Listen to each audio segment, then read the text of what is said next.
Week 9 NFL Power Rankings. Welcome back to JM Football. I am Justin Penik. Bobby Skinner joins me this week as Dalton Feely is trying to celebrate and trying to will on an Arizona Diamondbacks World Series. Bobby? What is that series right now? Oh man, this is a bad look for working at Jomboy Media. I have no clue. It's probably 3-0 because we have no clue. Oh, I feel like I would have seen it. Diamondbacks definitely have one win.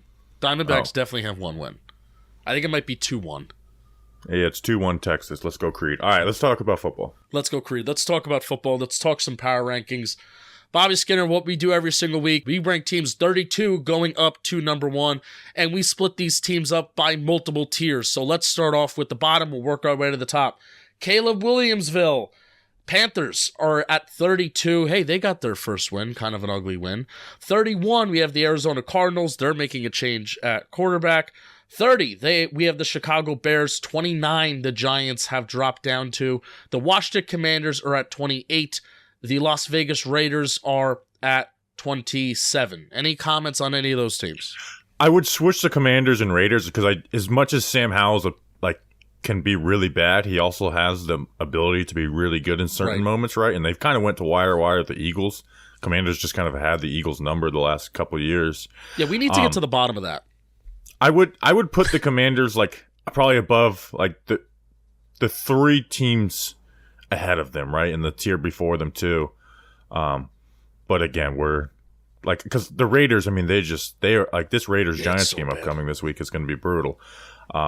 The Raiders, to me, are just really, really bad, despite not having a horrible record.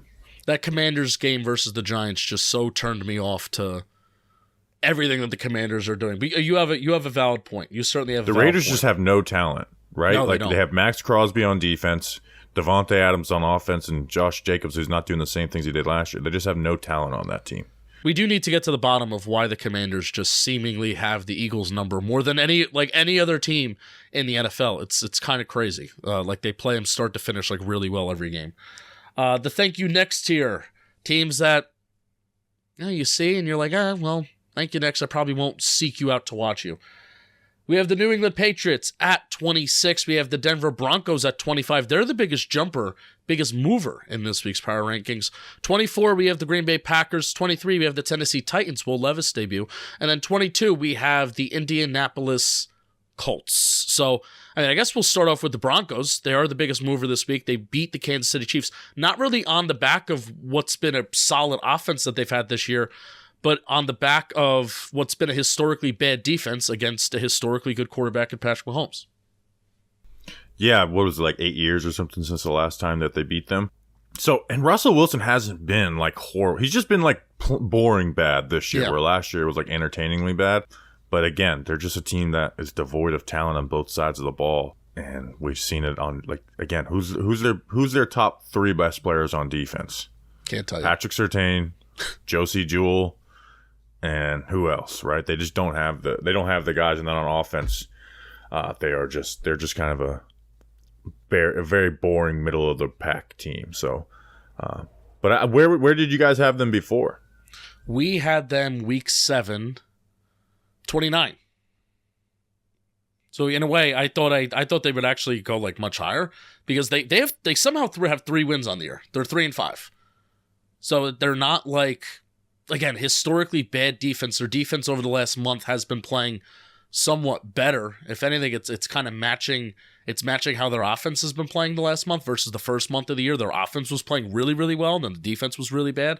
But we did have them 29th last week. I thought I maybe have bumped them up a little bit higher, but I'm not ready to say that the Broncos are better than teams like the Packers, the Titans, the Colts. I'm not ready for that yet. Win some more games, have some good weeks. Yeah, I agree with that 100%. The Titans you have at 23. I can see them if Levis looks good on Thursday Night Football versus a good Steelers defense, and they're keeping Henry, right? They're not doing trade deadline. You saw DeAndre Hopkins have 3 touchdowns. I feel like they have the potential to be the biggest mover next week if they have a good win versus the Pittsburgh on Thursday night. And I kind of want that to happen because I hate how the Steelers are just a really bad team. We'll talk about the Steelers. We'll just talk about the Steelers now. You'll see where they're ranked when we get up there. But I just hate how the Steelers are. They just find ways to win, but they're a bad team. And as somebody who if you're in the shoes of like myself, where you come up with these rankings, and Dalton does it every week, where it's like we know that the Steelers are not a good team, but they just find ways to win, and you have to put them up in the upper echelon first half of your power rankings, right? So I would like that. I would like if the Titans kind of went out there and took care of business. And Will Levis, some advanced numbers from his first debut game. He had an average depth of target of 12.5 yards, 7 attempts. I don't know the last time I've ever seen this, Bobby.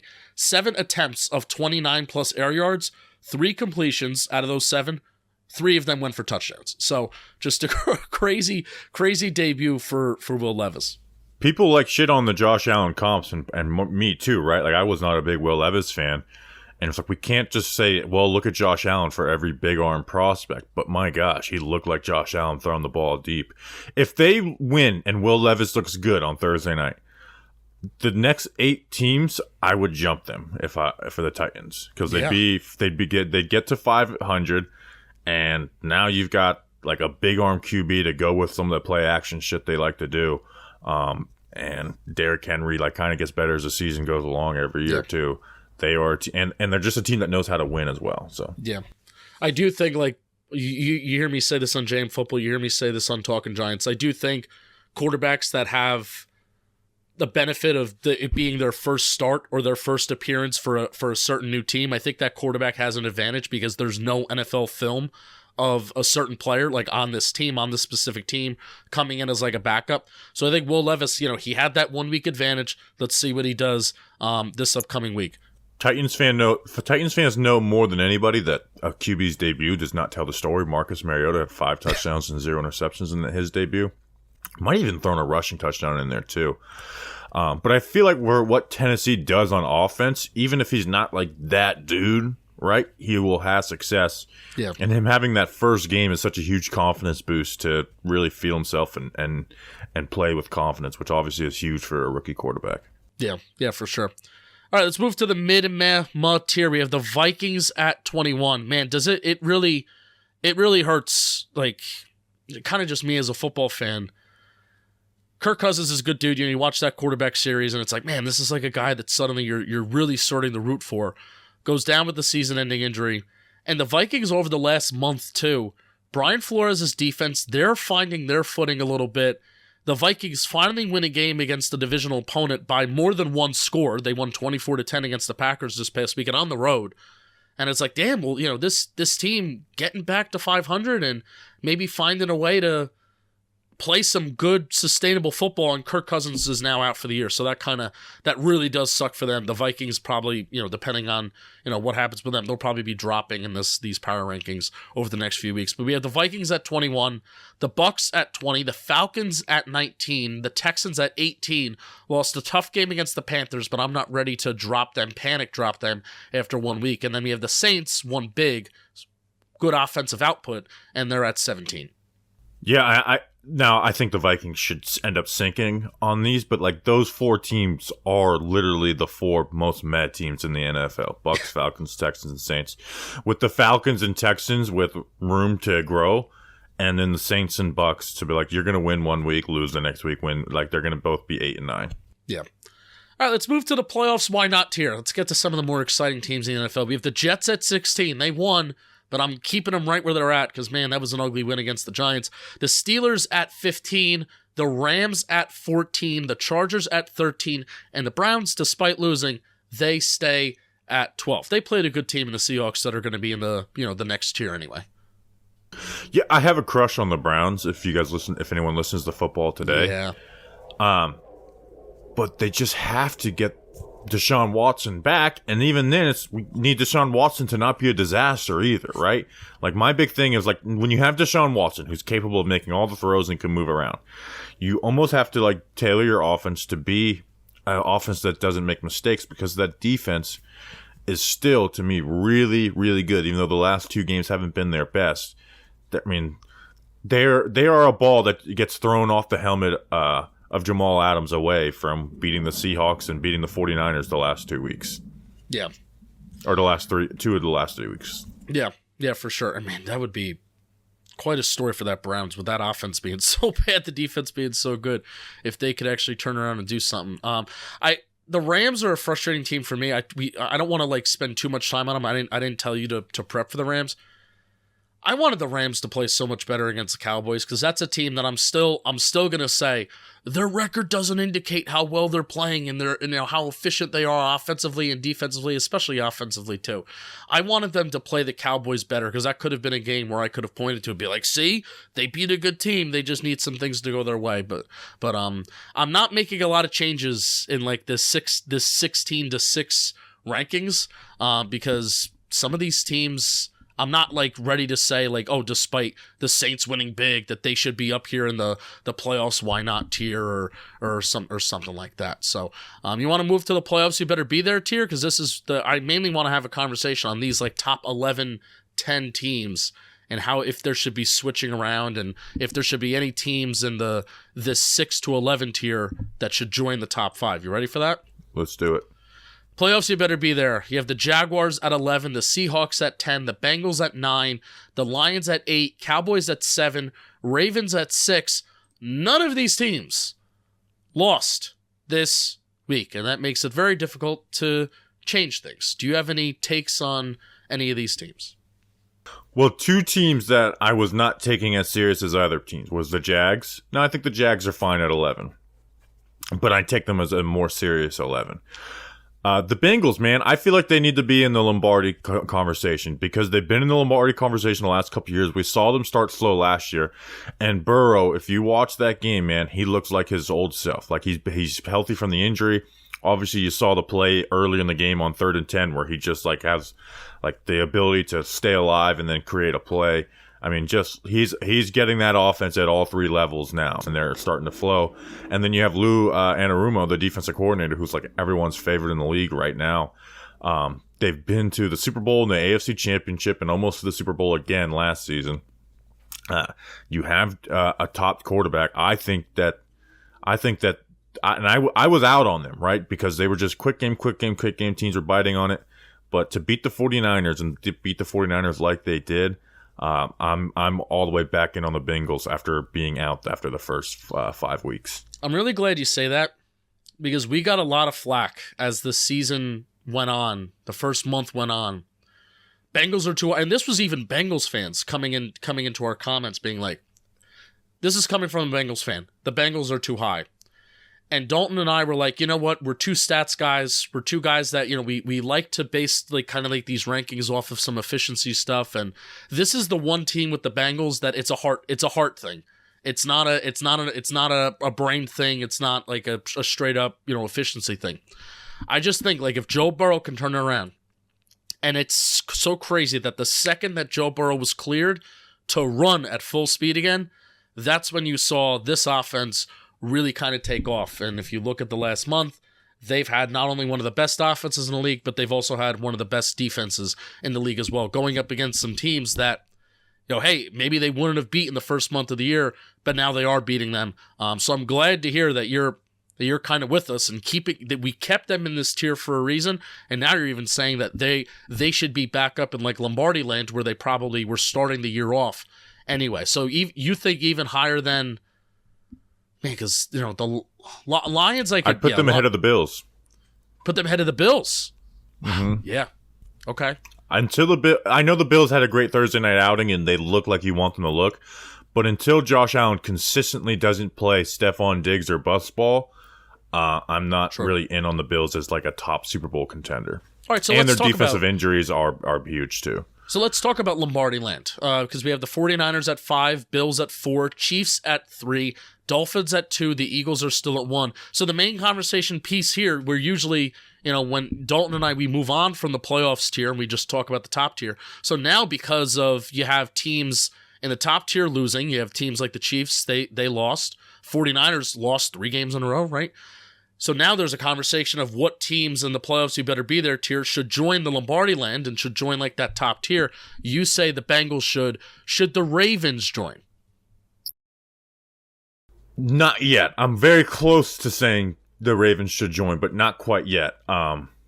It's just I got to see them consistently not get in their own way, right? Because to be in that tier, you have to be confident that they can go a 4-game stretch in the playoffs against the best teams and win those games, right? You got to have some confidence that those teams could do that. So the Ravens, I'm not quite there yet, but they have the ability to be there. Well, you want confidence that the Ravens can do something within a 4-game stretch. You want to hear the rest of their schedule for the rest of the year? They have the Seahawks week 9. They have the Browns week 10. They have the Bengals week 11. Now, the benefit is all 3 of those games are home. And they had their nice, kick-ass victory against the Lions at home as well. 3 games. Seahawks, Browns, Bengals, next 3 weeks at home. Then they go to LA to face the Chargers. Then they have a bye. Then they come home against the Rams after the bye. Then they go to Jacksonville. They go to San Fran. They're home against Miami. And then they're home against Pittsburgh. That's literally the toughest schedule I've ever heard for a second half of a team in the NFL. If they come out above 500 through that schedule, like, they should be celebrating going into the playoffs. I don't care what the numbers say. I don't care what the, our strength of schedule says. That's the hardest schedule left in the NFL. That might be the hardest second half schedule in NFL history. That's insanity. Yeah, so if they're, you said the Ravens need to prove that they can, in a 4-game stretch, do something good. If they could come out of this, winning some games and looking good, then yeah, I think that can definitely prove to you that the Ravens can win some tough games through a 4-game stretch. So I'm close with the Ravens. I'm frustrated with the Ravens just on a week in, week out basis because there could be one week where they kick the Lions' ass and they look like one of the best teams in the NFL, and then there's another week where they're playing a team that has no business of being involved in a game, and then either they'll lose to that team or they'll barely beat that team, and that's like my issue with the Ravens. All right. 49. You talked about this on Football Today. 49ers lost 3 games in a row. What's the panic level there, or is there any panic? To me, I don't have any panic level. Because I didn't see this game live, right? We were doing Giants stuff, and I saw the Brock Purdy victory laps on Twitter. I did see a little bit of it live, but I saw the interception to the linebacker. Down at the red zone, which is kind of a fluky play. But I saw he threw another touchdown on a dig route, which is out of his 5 interceptions, 4th have been on the dig route. So he does, the 49ers and Brock Purdy do have to adjust if teams trying to bait you into that middle of that intermediate middle throw. You have to adjust that. But outside of that play, this may have been Brock Purdy's best game as a pro. He was playing like Brett Favre in this game. They're like, oh, see, Kyle Shanahan, like, it's just another Kyle. Like, he's done something that no Kyle Shanahan quarterback has ever done in a Kyle Shanahan offense, which is like throwing across his body consistently, gunslinging. Like, yeah, we all know Purdy doesn't have the best arm talent in the world, but if anyone's taking Purdy victory laps, like, and again, I have no problem with some distraction of Brock Purdy, but if you're taking Brock Purdy victory laps, that is not the week to do it. So, despite 3 losses in a row, I still do have them. I would still put them as 3. Eagles and Dolphins have to be 1 and 2. It's just record-wise how they've looked. I would put them above the Chiefs, and I would put them at 3 despite they have the talent. And again, they're not playing with Trent Williams, who's the best left tackle in football too. He'll be back eventually. They're also not playing without Debo, which I think Debo's a huge part of this as well. I said this after the Browns game, and I'll even say it, this week again. I think Brock Purdy needs to go through some adversity during the regular season. He's gone through 0 adversity in every single game that he started, besides the one that he got hurt heading into this year, right? Like, he scored 30 points in almost every single game, didn't throw an interception. So I kind of want my quarterback to go through a little bit of adversity. And I think despite making some mistakes and despite losing some games, I think Brock Purdy, I agree with you, I think he's responded extremely, extremely well. And I even think in that Cleveland game, I mean, they're a missed field goal away from winning that game. And then, that this losing streak is only at 2 instead of 3. And he put his team in a position that game to win the game. And that was his worst game as a pro, too, against, again, maybe one of the best defenses in the last 10 years. Yeah. Like, that was his worst game as a pro. And like you said, they were still a field goal away. I think they will figure it out. And to me, they're just the defense. The defense hasn't been great. I think they're going to figure it out too. They have too many talented players. I still To me, they are still my Super Bowl pick, even though I think you have to put them number 3 after 3 straight losses. Yeah. Now, you recently, Giants recently just played the Bills, so you recently just did a ton of Bills prep. Obviously, they're one of the top teams, so you're watching them. I'm looking at the Bills through this last month, and you know me, I'm an EPA guy, I'm an efficiency guy. I look at the Bills this past month, and I say, I think they're fine offensively. They're more than fine offensively. I mean, according to EPA per play, they're the second best offense in the NFL over the last month on an EPA per play basis, and it's their defense that's been a little bit lacking and a little bit behind. I obviously understand the Stephon Diggs or bust mentality. I think I think maybe even the Cover One guys have talked about that too. So talk to me about the Bills and maybe some reservations that you have with them. Well, losing Matt Milano is so huge. Like, oh my God, to me, yeah, everybody went down. He's amazing. Like, he makes that defense go. So losing him, and then obviously losing Tre'Davious White is huge, right? So the defense is not going to be the top defense like it was the first 5-6 games of the season. I get, like, the Bills aren't a bad offense, right? But I would put them, like, below the Ravens. I would put them below the 49ers. And I'd put them below the Bengals, and then obviously the Chiefs, Dolphins, and Eagles. So I would put them, I guess that would put them at 7. Again, the offense, as much good as they are efficiently, they are an offense, especially what we've seen the last year with them in the playoffs.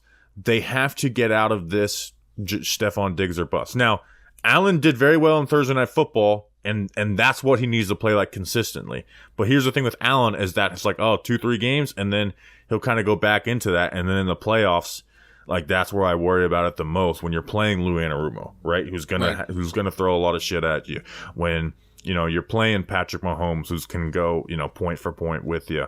I'd probably maybe pick them above the Ravens, but I just like what I'm seeing out of the Ravens right now. But the Bills, I don't have a ton of faith in them to be a Super Bowl team this year right now. Go sign Cole Beasley. Yeah, I wouldn't be surprised if they do. But Khalil Shakir's been kind of fine for them. Yeah. It's just Josh Allen hasn't put a lot of trust in him either outside of the last game. So I need to see more out of the Bills. And a big part of it is the defense, obviously. Losing Matt Milano and Tre'Davious White is huge. Daquan Jones had the number 1 pass rush win rate in the NFL for defensive tackles before getting injured. That injury hurts. Von Miller, is he going to get back to Von Miller type play? We'll see. I just have too many questions with them, and their safeties have notoriously been injured. I've got a lot of questions with the Bills. Yeah, for sure. All right, yeah, we already talked about the Chiefs a little bit with the Broncos. The biggest thing that I have for the Chiefs is that Broncos did a really good job of limiting Patrick Mahomes on those explosive plays. Mahomes had an average up to target of 7 yards. Kelsey barely even got involved. So again, I mean, there's a lot of turnover. The fact that the teams in the playoffs, you better be there tier. The fact that all those teams won, and you have some teams in Lombardi Land like the 49ers, the Bills, despite winning, there's some questions around them. The Chiefs, I think there are some questions around them just because of their weapons and the lack of weapons. Eagles and Dolphins still going strong at 1 and 2. Dolphins climb up to 2. Eagles are still doing what they have to do at number 1. Do you think the Eagles are the best team in the NFL right now? Chiefs just traded for Jerry Jeudy, no, just kidding. Just kidding. Oh, don't do that. You do this. This is the first time you did this to me on JM Football. You do this, which I think they should do. The Chiefs need a receiver. Sky Moore dropped a perfect touchdown by Patrick Mahomes in this game. I think the Eagles should be number 1 in the power rankings, but I still think the 49ers are the best team in the NFL. Okay, fair. I would if I were to put the 49ers number 1, I would be killed. You can't put it. Power rankings are different than from who's the best team in the NFL. Yes, I think you have to mix record and stuff within power rankings. So the Eagles have to be number 1 in the power rankings, but if they play, I'm picking 49ers. All right, that's going to do it. Bobby Skinner, myself, Justin Penik, that's going to do it for our Week 9 power rankings. We appreciate you. If you like the video, leave a like, comment, subscribe. Let us know what you would change. Let us know what you wouldn't change. Appreciate everybody. Peace. We'll see you next week.